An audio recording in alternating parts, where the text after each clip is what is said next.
الحمد لمن قدر خيرا وخبالا الحمد لمن قدر خيرا وخبالا والشكر لمن صور حسنا وجمالا والشكر لمن صور حسنا وجمالا فرد صمد عن صفة الخلق بريء فرد صمد عن صفة الخلق بريء رب أزلي خلق الخلق كمالا رب أزلي خلق الخلق كمالا الأول والآخر والظاهر حقا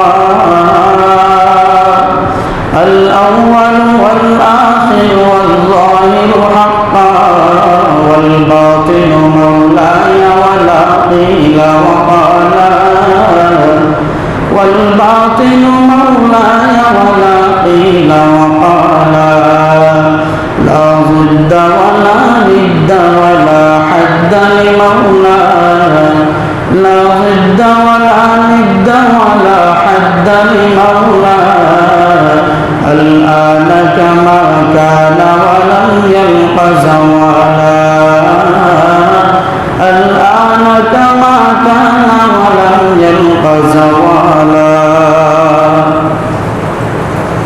মহান রব্বে করিমের দরবারে লাখ কোটি শুকরিয়া যে আল্লাহ তাআলা আমাদেরকে জুমার সালাত আদায় করার জন্য মসজিদে এসে কিছু দ্বীনি কথা বলার এবং শোনার তৌফিক দান করেছেন। এই জন্য রব্বে করিমের দরবারে কালিমাতুশ শুকর আদায় করে আলহামদুলিল্লাহ। গত সপ্তাহে আলোচনা করেছিলাম নেক আমল করার ক্ষেত্রে ইখলাসের গুরুত্ব এবং ফজিলত। ইখলাসবিহীন নিয়ত বিশুদ্ধকরণ ছাড়া কোনো নেক আমলই আল্লাহ তাআলার দরবারে গ্রহণযোগ্য হয় না। আজকে যে বিষয়ে আলোচনা করব এটা হলো মৃত্যু সংক্রান্ত আলোচনা। আমি আপনাদের সামনে পবিত্র কোরআনের সূরা আলে ইমরান থেকে একখানা আয়াত তেলাওয়াত করেছি। নবী সাল্লাল্লাহু আলাইহি ওয়াসাল্লামের অসংখ্য গণিত হাদিসে মুবারাকা থেকে একখানা হাদিস পাঠ করেছি। আয়াত এবং হাদিসের মধ্যে আল্লাহ জাল্লা জালালুহু এবং তার নবী মুহাম্মদুর রাসূলুল্লাহ সাল্লাল্লাহু আলাইহি ওয়াসাল্লাম আমাদেরকে পরকালের প্রস্তুতি গ্রহণ করার জন্য উৎসাহ দিয়েছেন।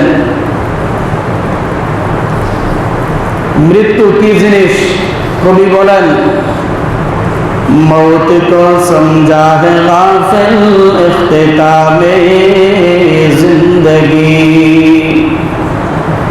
मौत को समझा है गाफिल इख्तितामे जिंदगी दर हकीकत मौत है सुबह दवामे जिंदगी दर हकीकत मौत है सुबह दवामे जिंदगी। কবি বলেন যে আখিরাতের পথে পাড়ি জমানোর সর্বপ্রথম যে ধাপ, সর্বপ্রথম যে সিঁড়ি, সেটার নামই হলো মরণ, মৃত্যু। দুনিয়ার সৃষ্টির শুরু লগ্ন থেকে আজ পর্যন্ত এমনকি কিয়ামত পর্যন্ত কেউ এই মৃত্যু নামক বাস্তবতাকে উপেক্ষা করতে পারে নাই অথবা অস্বীকার করতে পারে নাই, কিয়ামত পর্যন্ত পারবেও না। সকল ধর্মের লোকেরাই এটা স্বীকার করে যে একদিন অবশ্যই আমাকে মরতে হবে, ইন্তেকাল করতে হবে। মৃত্যু থেকে পলায়ন করে কেউ রেহাই পায় নাই, কেউ বাঁচতে পারে নাই। মৃত্যু কি জিনিস? মৃত্যু হলো এমন অনিবার্য এক বাস্তবতার নাম যা মানুষের দুনিয়ার সকল স্বাদকে বিনষ্ট করে দেয়, মানুষের দীর্ঘদিনের লালিত স্বপ্ন, আশা, আকাঙ্ক্ষা সব কিছুকে শেষ করে দেয়। অনেক আশা করে মানুষ, অনেক ভরসা করে কত কিছু করবো আমি দুনিয়াতে, কিন্তু মৃত্যু নামক বাস্তবতা হঠাৎ করে এসে তার সকল আশা ভরসাকে মুহূর্তের মধ্যে নিঃশেষ করে দেয়। মৃত্যু কি জিনিস? মৃত্যু হলো এমন এক নিষ্ঠুর বাস্তবতার নাম, যা মানুষের কাছ থেকে তার আপন জনকে, ঘনিষ্ঠ জনকে কেড়ে নেয়। মাতা পিতা থেকে তাদের আদরের সন্তানকে কেড়ে নেয়, সন্তান থেকে তার মমতাময়ী মাতা পিতাকে কেড়ে নেয়, তার ঘনিষ্ঠ জনকে কেড়ে নেয় তার পরিবার পরিজন থেকে। এটার নামই হলো মৃত্যু। আল্লাহ পাক রব্বুল আলামিন বলেন, কুল্লু নাফসিন যায়িকাতুল মাউত, প্রাণী মাত্রই সে মৃত্যুর স্বাদ আস্বাদন করবে। যার ভিতরে প্রাণ রয়েছে অবশ্যই তাকে একদিন মৃত্যুর স্বাদ আস্বাদন করতে হবে। স্বয়ং আমাদের নবী পিয়ারা হাবিব মুহাম্মদুর রাসূলুল্লাহ সাল্লাল্লাহু আলাইহি ওয়াসাল্লাম, ওনাকেও মৃত্যুবরণ করতে হয়েছে।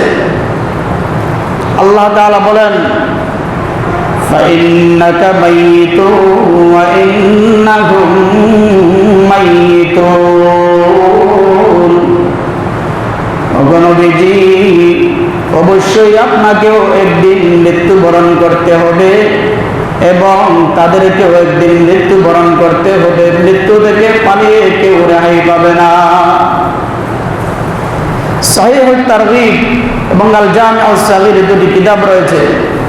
এই কিতাবের মধ্যে একটা হাদিস আসছে, عن سهل بن سعد الساعدي رضي الله تعالى عنه أنه قال, নবীজির সাহাবী হযরত সাহল ইবনে সা'দ রাদিয়াল্লাহু তাআলা আনহু বলেন, নবীজি সাল্লাল্লাহু আলাইহি ওয়াসাল্লাম ইরশাদ করেছেন, আতানি জিবরিল ফাকালা ইয়া মুহাম্মদ, জিবরাইল আলাইহিস সালাতু ওয়াস সালাম একদিন আমার নিকট এসে আমাকে কিছু উপদেশ শোনাচ্ছিলেন। সর্বপ্রথম উপদেশ হিসেবে তিনি আমাকে বললেন, নবী মুহাম্মদ, আইশ মা শি'তা ফাইন্নাকা মাইয়িতুন, দুনিয়াতে আপনি যতদিন চান আপনি বেঁচে থাকতে পারেন, কিন্তু এটাও মনে রাখেন অবশ্যই একদিন আপনাকেও মৃত্যুবরণ করতে হবে। ওয়া'মাল মা শি'তা ফাইন্নাকা মাজজিয়ুন বিহি, আর দুনিয়াতে আপনি যে কোনো ছোটখাটো নেক আমলই করেন না কেন অথবা বদ আমলই করেন না কেন, অবশ্যই এর বিনিময়, এর প্রতিদান আপনাকে দেওয়া হবে। وَأَحْبِبْ مَنْ شِئْتَ فَإِنَّكَ مُفَارِقُهُ, দুনিয়াতে আপনি যার সাথে চান আপনি মহব্বত সৃষ্টি করেন, যাকে চান আপনি ভালোবাসেন, কিন্তু এটাও মনে রাখেন দুনিয়ার আপনার সবচেয়ে প্রিয় মানুষটাকে ছেড়েও একদিন আপনাকে সেই অন্ধকার কবরে চলে যেতে হবে। তাহলে যেই নবী মুহাম্মদুর রাসূলুল্লাহ সাল্লাল্লাহু আলাইহি ওয়াসাল্লামকে আল্লাহ তাআলা নিজের হাবিব, অন্তরঙ্গ বন্ধু হিসেবে ঘোষণা করেছেন, সেই নবীকেও আল্লাহ তাআলা বললেন যে নবী, আপনাকেও মৃত্যুবরণ করতে হবে। এই মৃত্যু থেকে কেউ বাঁচতে পারে নাই। কেউ বাঁচতে পারছে? কেউ পালিয়ে যেতে পারে নাই, মৃত্যু থেকে রেহাই পায় নাই। সূরা জুমার মধ্যে আল্লাহ তাআলা বলেন, قل إن الموت الذي تفرون منه فإنه ملاقيكم ثم تردون إلى عالم الغيب والشهادة فينبئكم بما كنتم تعملون ও নবীজি আপনি উম্মতকে বলে দেন ইন্নাল মাউতাল্লাযী তাফিরুনা মিনহু ফাইন্নাহু মুলাকীকুম হে আমার উম্মত তোমরা যে মৃত্যু থেকে পলায়ন করার চেষ্টা করছো অনেক আশা ভরসা করছো আমি আরো অনেক দিন বেঁচে থাকবো দুনিয়াতে ওরে উম্মতের দল জেনে রাখো যে মৃত্যু থেকে তোমরা পলায়ন করছো অবশ্যই একদিন না একদিন সেই মৃত্যুর মুখোমুখি তোমাকে হতেই হবে ثم تردون إلى عالم الغيب والشهادة মৃত্যুর পর তোমাদেরকে সেই রব্বে কারীমের নিকট ফিরে যেতে হবে ফাইনাব্বিউকুম বিমা কুনতুম তা'মালুন এরপরে আল্লাহ তাআলা দুনিয়াতে তোমাদের সকল কর্মকাণ্ড সম্পর্কে আল্লাহ তাআলা জানিয়ে দিবেন সেই কাজের উপর নেক আমলের উপর বদ আমলের উপর আপনার জান্নাত জাহান্নাম ফয়সালা হবে আপনার যদি নেকির পাল্লা ভারী হয় তাহলে আপনার জন্য জান্নাতের ফয়সালা হবে আর যদি বদ আমলের পাল্লা ভারী হয় তাহলে আপনার জন্য জাহান্নামের ফয়সালা হবে আইনামা তাকুনু ইউদরিকুমুল মাউত ওয়ালাউ কুনতুম ফি বুরুজিন মুশাইয়াদা আল্লাহ তাআলা বলেন হে আমার বান্দা বান্দীরা তোমরা দুনিয়ার যেখানে থাকো না কেন একদিন না একদিন অবশ্যই মৃত্যু তোমাদেরকে পাকড়াও করবে আইনামা তাকুনু ইউদরিকুমুল মাউত তোমরা যেখানে থাকো না কেন অবশ্যই অবশ্যই মৃত্যু তোমাদেরকে পাকড়াও করবে ওয়ালাউ কুনতুম ফি বুরুজিন মুশাইয়াদা যদিও তোমরা শক্তিশালী সুদৃঢ় কোনো দুর্গের ভিতরে অবস্থান করো না কেন